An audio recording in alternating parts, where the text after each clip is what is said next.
ભૂમિ દ્વારિકાના ખંભાળિયા શહેરમાં એક ગંભીર સ્થિતિ ઊભી થઈ હતી।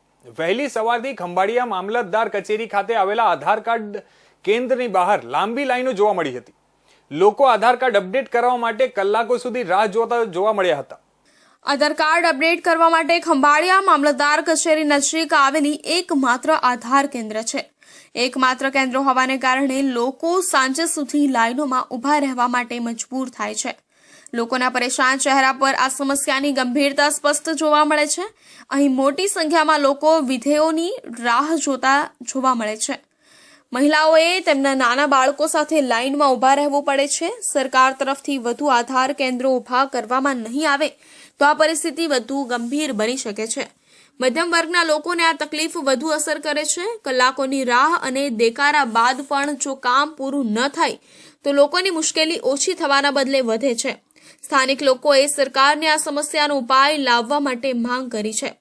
તેઓએ જણાવ્યું છે કે સરકાર વધુ કીટ અને સ્ટાફની વ્યવસ્થા કરે અને શહેરમાં વધુ આધાર કેન્દ્રો શરૂ કરે તો લોકોને કલાકોની રાહ જોવી ન પડે। છેલ્લા 5-7 દિવસથી હું ધક્કા ખાઉં છું અહીંયા આધાર કાર્ડ માટે।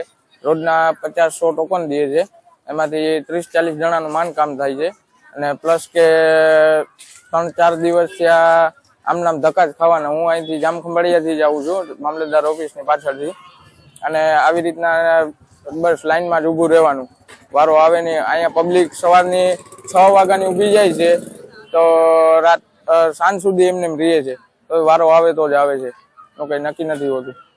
અહીં એકત્રિત થયેલા લોકોના મતે આ પ્રાથમિક સુવિધાની અછતને કારણે તેમને દિવસનો મોટો ભાગ ખોટા ખર્ચવા માટે મજબૂર થવું પડે છે। આ વાત મધ્યમ વર્ગના પરિવારો પર વધુ અસર કરે છે। આ સમસ્યાના કારણે લોકોએ સરકાર અને તંત્ર સમક્ષ ન માત્ર ફરિયાદો કરી છે પણ કેટલાક ઠામ પર મજૂરો અને અન્ય નાગરિકો કામકાજના નુકસાની પણ સામનો કરી રહ્યા છે। અગાઉ પણ આ મુદ્દે તંત્રને અનેક રજૂઆતો કરવામાં આવી હતી। હવે જોવાનું રહે છે કે સરકાર અને તંત્ર આ સમસ્યાનું સમાધાન લાવવાની દિશામાં શું પગલાં લે છે। ખંભાળિયાના લોકોએ વધુ સગવડો ઉપલબ્ધ કરાવવાની માંગ સાથે આ મુદ્દે તાત્કાલિક નક્કર પગલાં લેવાની અપેક્ષા વ્યક્ત કરી છે।